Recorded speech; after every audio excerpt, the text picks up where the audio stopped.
It's called the Multi-Annual Financial Framework, or MFF. Could they reach a breakthrough at their summit this week? Well, joining us to discuss the issue is Alain Lamassoure. He's chairman of the European Parliament's Budget Committee and a member of the EPP Group. Mr. Lamassoure, what are the chances of there being a breakthrough this week? J'ai peur qu'ils parviennent à un accord. Et quand je dis j'ai peur, c'est parce que je crains que ça soit un mauvais accord.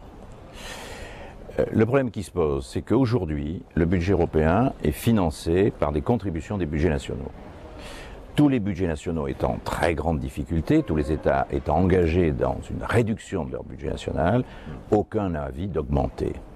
Et tous veulent faire des économies sur le budget européen. Et malheureusement, la négociation qui a commencé il y a maintenant 3 mois est une négociation dans laquelle, jour après jour, le montant dont ils discutent ne cesse de baisser. Et c'est inacceptable pour le Parlement européen. Ça n'est pas l'intérêt de l'Europe. Que nous ne retrouverons la croissance et la compétitivité que par des investissements d'avenir pour lesquels nous avons besoin de la masse critique européenne. Sur la recherche, sur l'innovation, sur les grandes infrastructures de télécommunications, sur les énergies renouvelables. Et donc, nous préférerions au Parlement pas d'accord, ou pas d'accord tout de suite, qu'un mauvais accord. There's talk that to reach an agreement this week, there have to be 25 billion euros more in cuts, and probably in that direction that you're talking about. Is that what you fear? Oui, parce que, si vous voulez,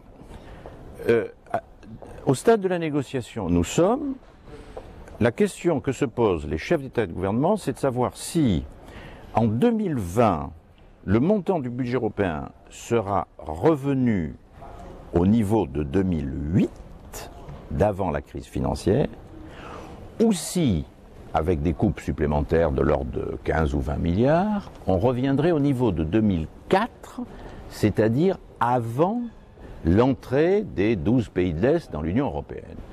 Et naturellement, ce n'est pas un budget d'avenir, ça n'est pas acceptable. And what would the impact on Europe be of these cuts? L'impact sera, politiquement, que le Parlement européen dira non. Et si un accord est retardé ou si finalement on s'oriente vers des budgets de ce niveau-là, la conséquence est que le traité de Lisbonne ne sert plus à rien. Pour le moment, le traité de Lisbonne s'applique depuis 2009, nous n'avons pas été en mesure d'affecter 1 euro à ces politiques nouvelles.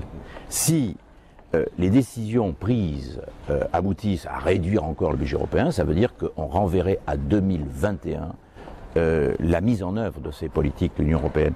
Et donc, ce qui se passe est très grave parce qu'on risque d'étouffer petit à petit l'Europe. Derrière les cérémonies, le spectacle médiatique des sommets européens, la dramaturgie des sommets européens, sommet de la dernière chance, on a sauvé l'euro, etc.